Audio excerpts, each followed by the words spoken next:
வணக்கங்க. வாழ்க வளமுடன் நண்பர்களே. அதாவதுங்க, பொருத்தம் பார்க்க வர்றாங்க.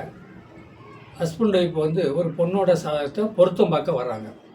பொருத்தம் பார்க்க பொருத்தம் பார்த்துட்டு சொல்கிறாங்க, என்னன்னே தெரியலிங்க, நாங்களும் நிறையா பக்கம் பொருத்தம் பார்க்குறோம், சாதகம் பார்த்துருக்கோம், பொண்ணுக்கு கூடியே வர மாட்டேங்குதுங்க அப்படின்லாம் நிறைய பேர் என்கிட்ட சொல்லியிருக்கிறாங்க. எங்கிட்டையும் பார்த்துக்கிறாங்க. சாதகம் பொருத்தம் பார்க்குறவங்க என்னங்க, வருஷக்கணக்கில் பார்க்குறோம், 2 வருஷம் 3 வருஷமாக கூட பார்க்குறோம், வரனே செட் ஆக மாட்டேது, என்ன கொஞ்சம் தெளிவாக பார்த்து சொல்லுங்கள், இல்லை எப்போ உங்களுக்கு வரன் கிடைக்கும், எப்போ அது பொண்ணுக்கு கல்யாணம் ஆகும், கொஞ்சம் பார்த்து சொல்லுங்கள் அப்படின்னா அவங்க சாதகத்தை முதவே நம்ம சாதகத்தை ஒரு தடவை பார்த்துட்டு தான் அவங்க பொருத்தம் பார்க்குறோம்.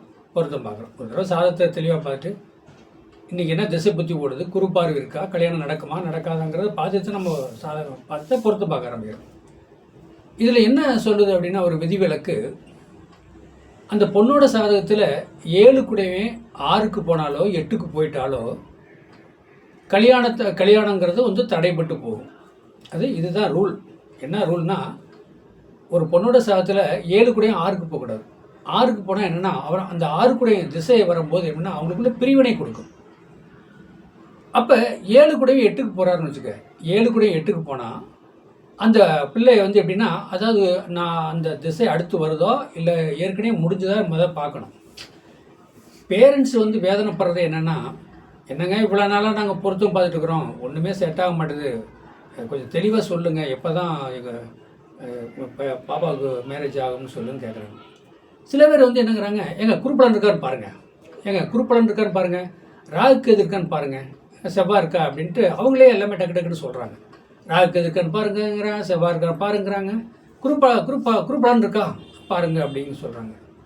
அப்போ அந்த குறுப்பலன் அப்படின்னு சொன்னாலே ராசி பார்க்கலாம். எப்படிங்க, குரு 5, 7, 9 பார்வையை ராசியை பார்க்கலாம், லக்கணத்தை பார்க்கலாம், அப்படி பார்த்தாலுமே எடுத்துக்கலாம். சில இது எப்படின்னாங்க ரூல்ஸு, சூரியனையும் பார்க்கலாம், அது பார்வை சொல்கிறாங்க. இதெல்லாம் இருக்கட்டுங்க. இப்போ அவங்க கேட்குற கேள்வி என்ன, எங்கள் பொண்ணுக்கு எப்போங்க மேரேஜ் ஆகும், ஸோ நாங்களும் பொருத்தம் பார்த்துட்டே இருக்கிறோங்க, ஒன்றும் புரியல, இல்லை மேரேஜ் ஆகுமா ஆகாதாங்கிறதே புரியாமல் இருக்குது. என்னங்க பாருங்கள், இப்போ 32 வயசு ஆகிப்போச்சு, நாங்கள் எவ்வளோ நாளும் 30 பார்த்துருக்குறோம், பாப்பா வேலைக்கு போனனால கொஞ்சம் லேட் ஆகுன்னு சொல்லிச்சு, நாங்களும் விட்டுட்டோம் அசால்ட்டா அப்படின்னு சொல்கிறாங்க.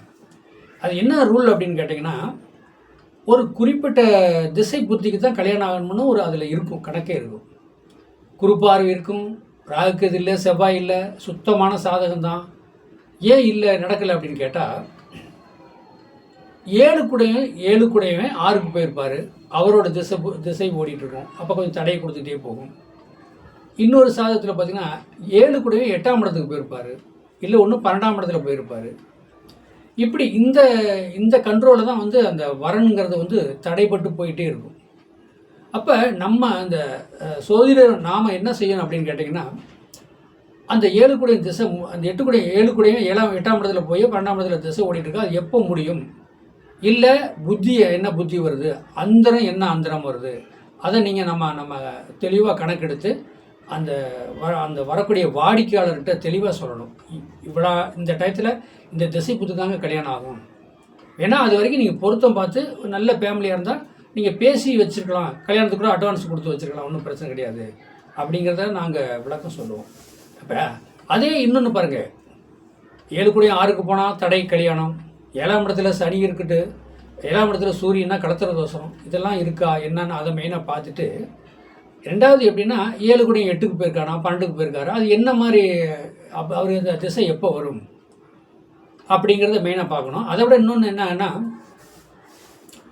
7 கூட 6க்கு போயிட்டாருங்க, கல்யாணம் தடைப்படுதுங்க, பொருத்தம் பார்த்துட்டே இருக்கிறாங்க, ஒன்றுமே கல்யாணம் ஆகலைங்க, என்ன பண்ணுறதுன்னு தெரியல, பேரண்ட்ஸும் சொல்கிறாங்க.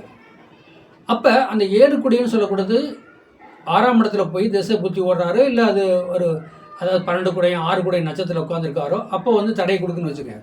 ஆனால் அதே நம்ம குறு பார்வை எப்போ வருது, ஒரு வருஷத்துக்கு ஒருக்க இப்போ வருங்க, 12 பாவத்தையும் 12 கட்டத்தையும் 12 வருஷம் ஆகுது முடிச்சுற்றி வர்றது.